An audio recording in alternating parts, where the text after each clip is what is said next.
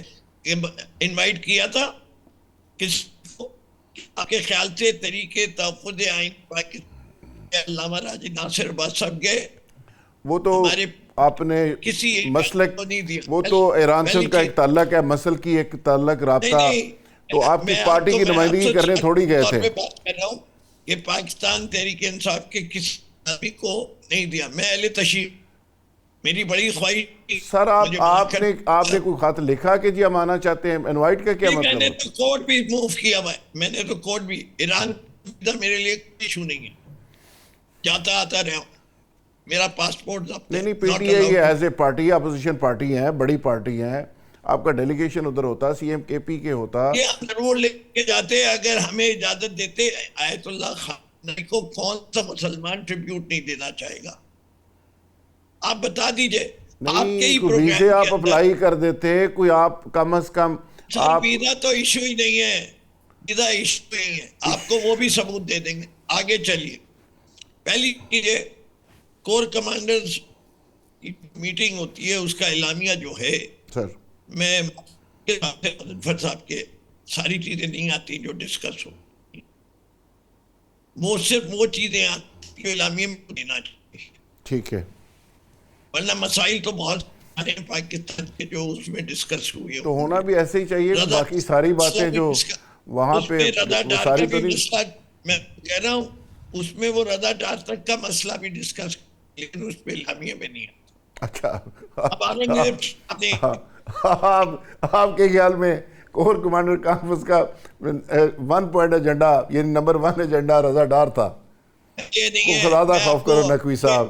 آپ کو اس کے بارے میں کبھی آپ مجھے فون کیجئے گا, میں پوری ڈیٹیل بھی آپ کو دے دوں گا باہر سکتا ہے. اچھا, اور آپ کو بھی کریں گے. یہاں پبلکلی کہوں گا, آپ بھی ڈیفیکلٹی کریں گے, میں بھی آؤں گا. بریگیڈیئر صاحب دیکھ لو نقوی صاحب دی کتنے رابطے نے, کور کمانڈر دی انسائیڈ سٹوری بھی انہوں نے کول ہوندی ہے کانفرنس دی.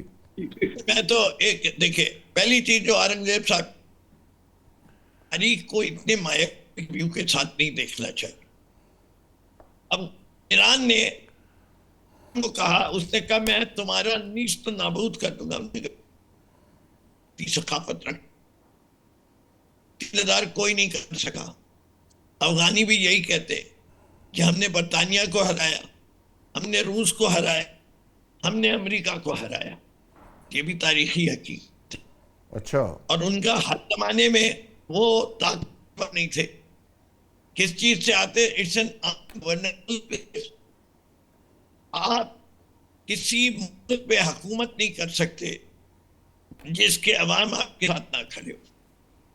اسے کہ فوج آپ کتنی اتارتے ہیں؟ 10 لاکھ, ان کی اس سے کہیں زیادہ ہے, تو پھر وہ مسئلہ ہو جاتا ہے. اب ذی شعور لوگ ہیں, تمام مسئلے ایونچولی ٹیبل پہ حل ہوں گے, چاہے وہ پی ٹی آئی کا سیاسی معاملہ ہو یا انٹرنیشنل ایشوز ہوں. ڈائیلاگ ایک دوسرے کو اپنی پوزیشن جو ہے مفاہمت کے ذریعے, مزاحمت کے ذریعے مفاہمت ہوتی ہے, وہ بھی تھیوری صحیح ہے, لیکن آپ کو یہ سوچنا ہے کہ آپ نے ایونچولی ایشو کو ریزالو کیسے کریں گے. افغانستان ایشو ریزالو کرنا تو آسان ہے, اس لیے کہ افغانستان کے جتنے نیبرز ہیں کے ساتھ پاکستان اب اگر اپنے تعلقات کو استعمال کرے گا تو وہ افغانستان کو فورس کریں گے کہ یہ نہ کرو. نہیں کرے گا تو ہمارے بارڈرز پورس کیوں ہیں؟ اس سے کہ انڈیا سے ہتھیار بھی چلے جاتے ہیں وہاں, اور وہاں سے انفلٹریٹر بھی آ جاتے ہیں.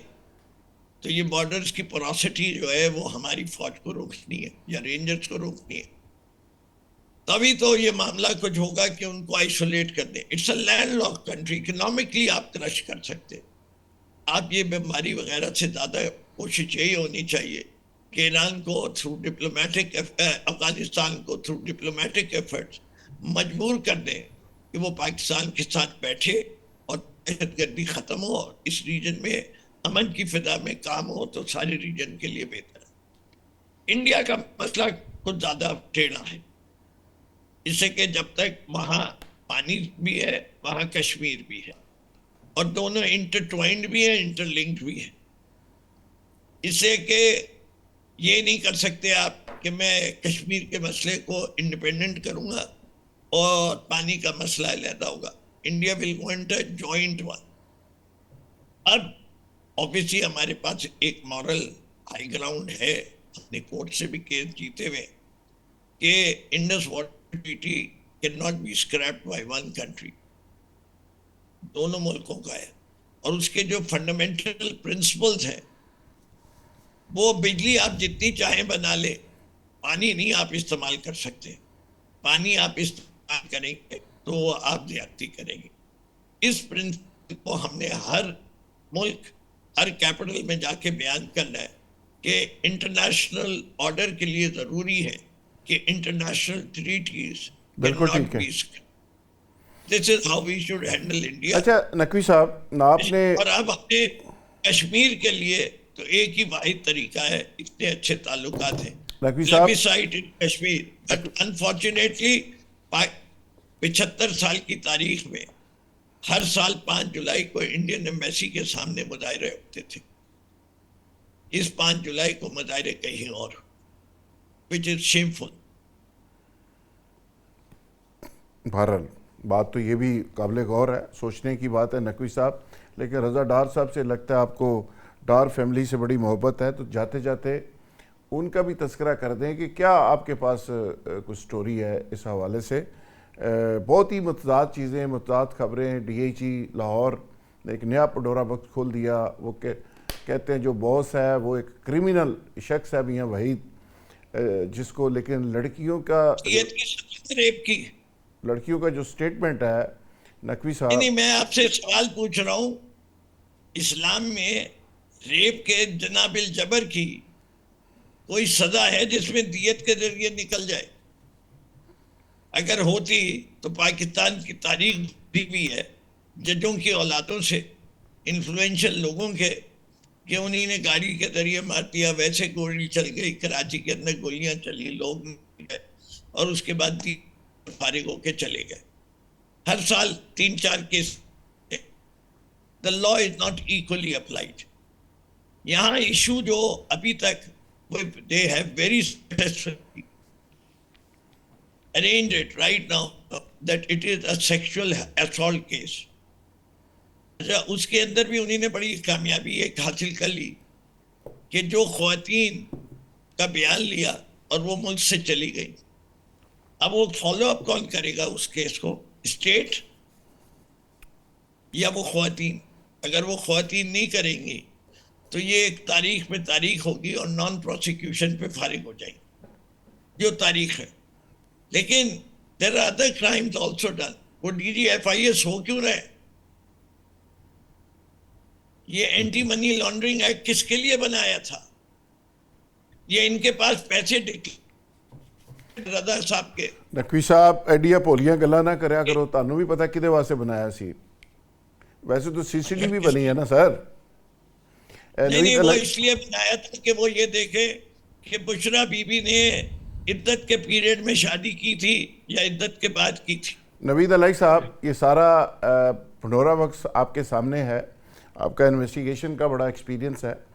ایک پوائنٹ جو میرے دماغ میں ابھی میں اس پہ سوچ رہا تھا کہ ڈی اے جی فیصل کامران بڑا سمارٹ آدمی ہے. اس نے فرمایا ہے کہ وہ جو باس تھا وہ ایک کرمنل ہے، 10 مقدمے اس کے اوپر پہلے سے ہیں، میاں وحید اس کا نام ہے. لیکن لڑکیاں کہتی ہیں کہ جو باس تھا وہ تو فر انگریزی بولتا تھا اور یہ صاحب تو انگریزی میں اپنے دستخط نہیں کر سکتے. تو یہ کیا کہانی کیا ہے، ہو کیا رہا ہے؟ دیکھیں، یہ تو ایک یہاں پہ مسئلہ ہے ہمارا پولیس کا ایک طریقہ کار ہے. اگر ایس ایچ او کنونس ہو کہ مرڈر اس شخص نے کیا ہے اور اس کے شواہد نہ مل رہے ہوں تو وہ ایک پیڈنگ کر لیتے ہیں، کئی قسم کی چیزیں پیدا کر لیتے ہیں. خود کنونس ہونا ضروری ہے کہ یہ شخص جو ہے قاتل ہے، لیکن شواہد نہیں مل رہے تو وہ خود گواہان کھڑا کر دیتے ہیں. ایک ہوتا ہے وج ٹکر کا گواہ کہ میں نے دیکھا یہ جا رہا تھا، ہاتھ میں چھری تھی، خون لگا ہوا تھا، تو اس گھر سے نکل کے آیا تھا. تو اس طرح کے جو دوسری بات یہ ہے کہ ان کے پاس تمام اشتہاری مجرمان یہ ان کے روابط ہوتے ہیں پولیس سے. ان کو بھی جب اشتہاری ملزمان کے خلاف مہم چلتی ہے تو فون کر کے کہہ دیا جاتا ہے کہ آ کے تھانوں میں بیٹھ جاؤ اور رپورٹ دے دیتے ہیں یہ کامیاب مہم 50 اشتہاری گرفتار. تو یہ پاسبلٹی ہے. میں قیاس رائی کر رہا ہوں, مجھے نہیں معلوم. این ممکن ہے کہ ڈی آئی جی نے کوئی بندہ نکال لیا ہو جو واقعی ایسا ہو جو جس کو باس کہہ رہے ہیں, لیکن باقی جو کوارٹرز یہ کہہ رہے ہیں کہ ابھی تک اس کا پتہ نہیں ہے, باس کا یہ پتہ نہیں لگنے دیا جا رہا. تو کسی کو بھی اسکیپ گوٹ بنا تو یہ تو پاسبلٹی ہے. تو باقی چیزیں جو ہیں میرا خیال ہے کہ اس پہ تو آپ دیکھنا چاہیے کہ جیسے خواتین یہاں سے گئی ہیں تو وہ مطمئن گئی ہیں, ان کا بیان ہے, ملزمان گرفتار ہو گئے ہیں اور ان کا ریمانڈ بھی لیا جا رہا ہے. تو یہ اس طرح کا کیس نہیں ہے کہ اس لیول پہ اس کو ٹھپ کر دیا جائے یا بالکل اگنور کر دیا جائے. یہ کسی نہ کسی کروٹ تو بیٹھے گا. یہ بات ٹھیک ہے فردوس صاحب کی کہ لانگر رن میں اگر کوئی پرسو کرنے والا نہ ہو اس کیس کو تو پھر تو ظاہر ہے کہ وہ کورٹ میں جو عدم پیروی کی بنیاد پہ کیسز جو ہیں وہ فارغ ہو جاتے ہیں. وہ ایک لیٹر سٹیج پہ ہے. بالکل ٹھیک ہے. لیکن ایک سٹیج پہ میں سمجھتا ہوں کہ پولیس نے کاروائی جو ہے کافی حد تک ٹھیک کر لی. اچھا جی, غوث بخش صاحب ہمارے ساتھ موجود ہیں جی, سینیٹر ہیں, نون لیگ کے سینئر رہنما ہیں.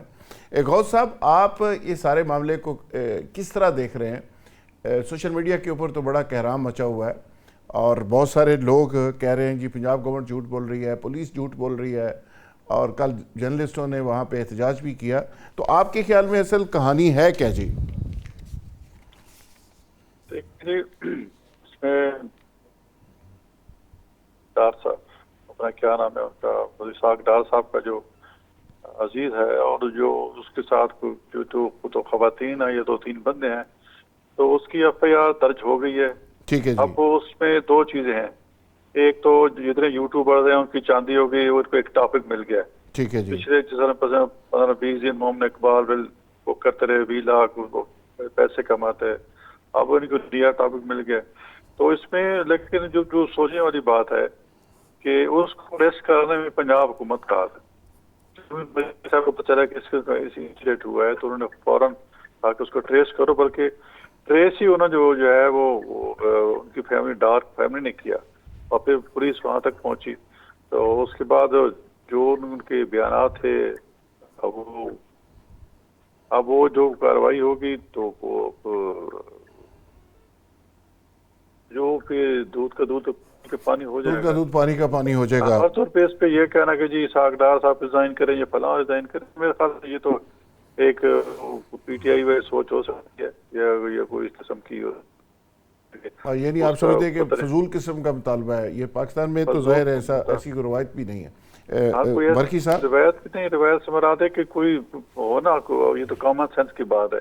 کسی کا نواسا پتہ نہیں ڈار صاحب سے کبھی ملاقات کو 6 مہینے سال بعد ہوتی ہوگی, اور اس پہ کہنا کہ ڈار صاحب ریزائن کریں, یا تو ڈار صاحب کو انفلوئنس ثابت ہو جائے نا کہ ڈار صاحب ان کو بچایا ہو یا ملک سے باہر بھیجایا ہو, تو پھر تو بالکل ٹھیک ہے. میرے خیال میں ہمیں ذمہ داری کا مظاہرہ کرنا چاہیے تمام.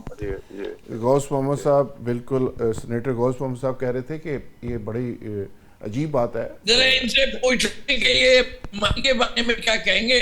یہ پیسے اتنے ہو گئے کہ علی ڈار کے پیسے 500 ملین کر دیا.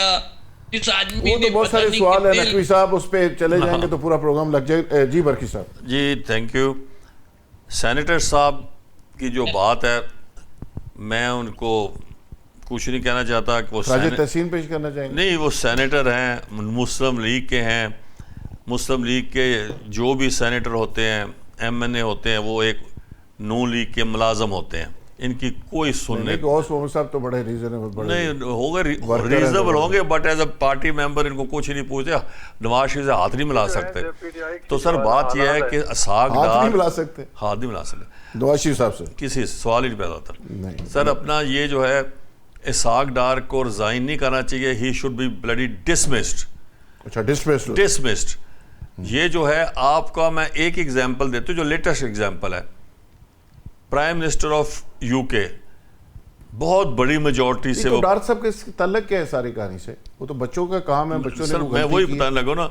پرائم منسٹر جس کا اتنی بڑی میجورٹی سے لیبر پارٹی کا, اس نے ریزائن کیوں کیا؟ اس سے بیچارے نے کوئی گناہ نہیں کیا تھا, صرف یہ تھا کہ جو امبیسڈر اپوائنٹ ہوا ہے یو ایس اے میں, اس پہ اس نے صحیح طرح اس کی فائل نہیں پڑھی تھی, اس نے نہیں دیکھا کہ اس کا کوئی کسی سے کوئی تھا میل جول تھا, تو اس وجہ سے وہاں ان کی اپنا بڑی اسٹرانگ ڈیموکریسی ہے, اس نے کہا جی آپ نے نااہلی دیکھی دے دیا. بالکل صحیح. اور یہ جو ہے اپنا, بلکہ میں تو کہتا ہوں Maryam Nawaz should also resign, اور شی شوڈ بی ڈسمسڈ, اور گورنرز راج ادھر لگانا چاہیے پنجاب میں. پنجاب کا حال بہت برا ہے, گورنر راج لگانا چاہیے, گورنر راج لگانا چاہیے, کرپشن بہت ہے. اور جو ڈی آئی جی صاحب ہیں, یہ ڈی آئی جی صاحب کو سسپینڈ کرنا چاہیے, کرپشن ایک علیحدہ ایشو ہے, سسپینڈ کرنا چاہیے, he should be suspended, and judicial inquiry headed by high court جج اس کو کرے. اچھا بالکل, اس میں کئی ایشوز ہیں, سائبر کرائم بھی ہے, منی لانڈرنگ بھی ہے, ریپ ہے. ابھی انہوں نے کیا نہیں ہے, یعنی ہائی کورٹ کا جج انڈیپینڈنٹ اس کی انکوائری کرے, جوڈیشل انکوائری ہو. اور اس میں سر ابھی یہ دیکھیں کہ ای یو پارلیمنٹ نے ابھی آفیشیلی نہیں کیا, مگر انہوں نے لوگوں نے ممبر جو ہے ای یو پارلیمنٹ کے, یورپین پارلیمنٹ نے, انہوں نے کہا جی کہ یہ کام ہم دنیا میں لے کے جائیں, فورمز پہ لے کے جائیں. ایک سائڈ آپ نے عزت کمائی ہے, انہوں نے پاکستان کو بے عزتی پہ لے آئے ہیں.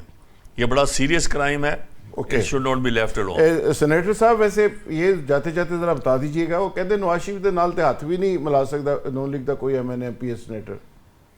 کہتے ہیں جی یہ کون بول رہے ہیں جی؟ اورنگزیب برقی صاحب ہے, پیپلز پارٹی کے بڑے سینئر لیڈر ہیں اورنگزیب خان برقی. تو وہ کیا فرما رہے ہیں جی کہ ایک تو میں نے سنا ریزائن کہتے ہیں کہ مریم بھی ریزائن کرے, وہ بھی ریزائن کرے, ایسے ہی کہہ رہے ہیں غالباً. جی جی ہاں نہیں, اب دیکھو اتنے سکینڈل پہ کہ جی کسی کا نواسا ہے, تو کیا آپ نے جو پہلے مثال دی کہ جی پتہ نہیں وزیر اعظم تھا, اس نے ایک ایسا بندہ اپوائنٹ کیا جس کے خلاف کوئی جرم تھا یا کوئی کرائم تھا, تو اسحاق ڈار نے تو اپنے نواسے کو کہیں نہیں پوسٹ کیا. مثلا آپ ایسی مثال دیں کوئی تو کوئی جس کا کوئی لاجک ہو, کوئی اس قسم کی. آپ بوز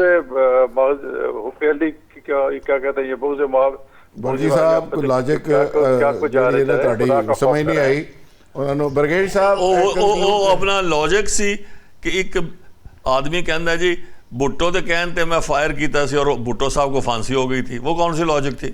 اچھا برگیڈیئر غضنفر صاحب کنکلوڈ کریں جی پروگرام. برگیڑ صاحب اچھا بات یہ ہے کہ یہ چیزیں تو بعد میں ڈسکس ہوگی کہ صاحب ڈار صاحب تو باہر بیٹھے ہوئے, لیکن بات یہ ہے کہ جو ان کے نواسے نے کیا ہے اس کی تو ٹی وی فوٹیج بہت ساری فوٹیج اویلیبل ہیں.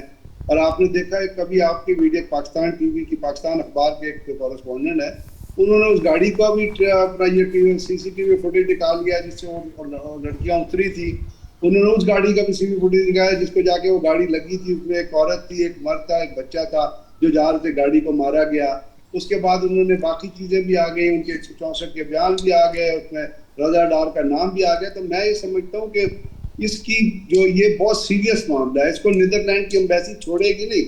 اور برقی صاحب نے کہتے ہیں کہ پاکستان نے جو عزت کمائی ہے آپ نے, وہ اگر اس چیزوں سے آپ وہ عزت لوز کر دیں گے تو کم سے کم جو بھی چیز ہے جس طرح بھی ہے اس کے اوپر ایلیٹزم کا مظاہرہ نہیں ہونا چاہیے کہ کیونکہ وہ اسحاق ڈار صاحب کا نواسا ہے تو اس کے لیے آپ ریزنس کریٹ کرنا شروع کر دیں گے جی اصل میں بہت وہ تھا, اصل میں بہت فلانا تھا.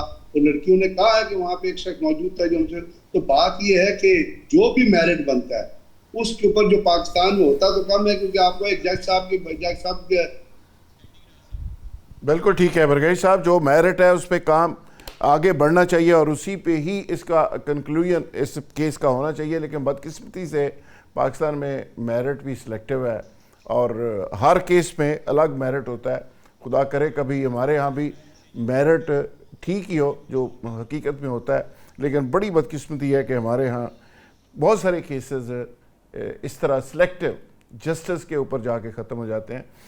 آج بس اتنا ہی جی, اس کے ساتھ ہی اجازت. کل انشاءاللہ نئے پروگرام اور نئے مہمانوں کے ساتھ دوبارہ ملاقات ہوگی. تب تک کے لیے اجازت. اللہ حافظ.